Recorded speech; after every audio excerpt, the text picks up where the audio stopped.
Good to see you again, McGinn. It's Mr. Lohn, and we are rapidly getting to the end of the school year, which means our read-alouds are down to their final few until we kick back off in September. As we head down to the end of the year, I wanted to do some books that celebrate stories, that celebrate characters, and so we're going to read Michael Garland's book entitled Miss Smith's Incredible Storybook. Hope you enjoy.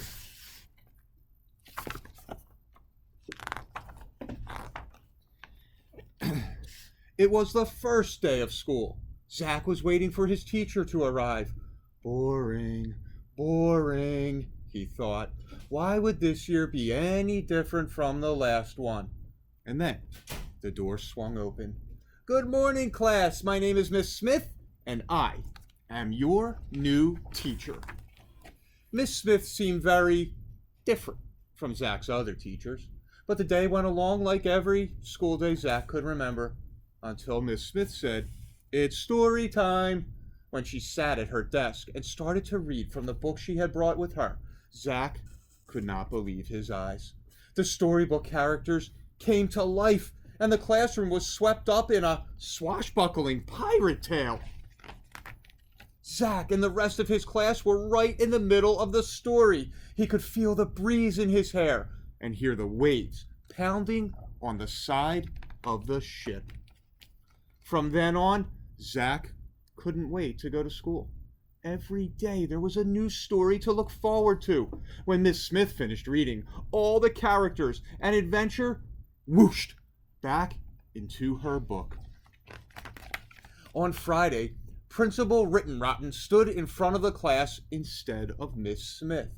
Miss Smith is stuck in traffic, so she has asked me to read to you until she arrives, he announced. Zach wondered what would happen next. Principal Rittenrotten started to read.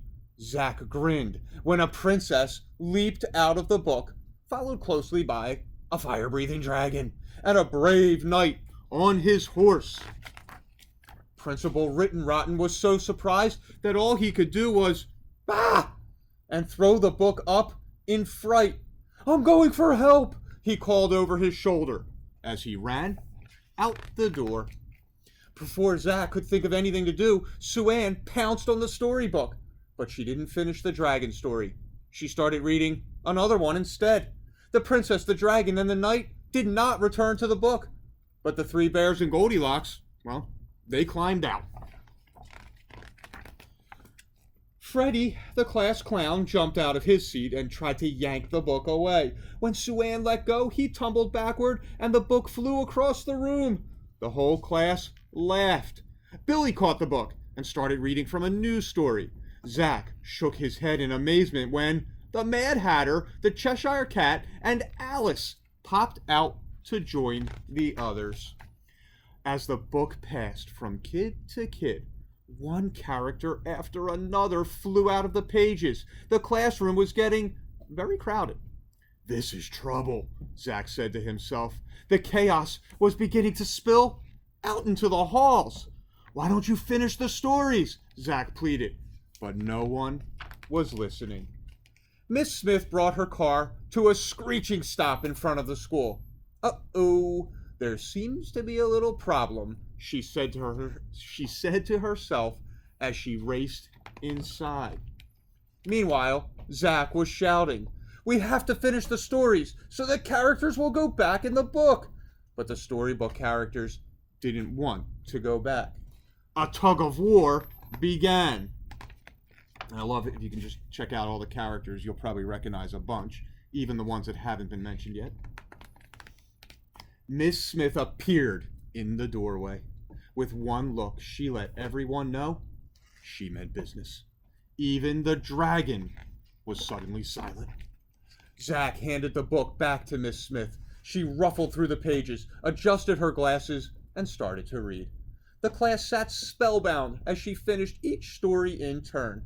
With a swirl and a whoosh, one character after another disappeared into the book until the classroom was quiet and tidy again. Principal Rittenrotten and a team of firefighters skidded to a halt at the door, just as Miss Smith closed her book. "May I help you, Principal Rittenrotten?" asked Miss Smith. But the principal couldn't seem to answer. He just stared at the quiet class with his mouth wide open. Miss Smith flashed a secret smile at her class, and Zach smiled right back. Who would have ever guessed that reading could be so much fun? And so, McGinn, I hope that you view reading in the same way that Zach and that whole class and Miss Smith have make it into fun. Imagine yourselves in the books. Imagine the characters coming to life. It just makes the experience that much better. Please read this summer. Enjoy titles and characters. We'll be back with another read aloud tomorrow. Have a good night, McGinn.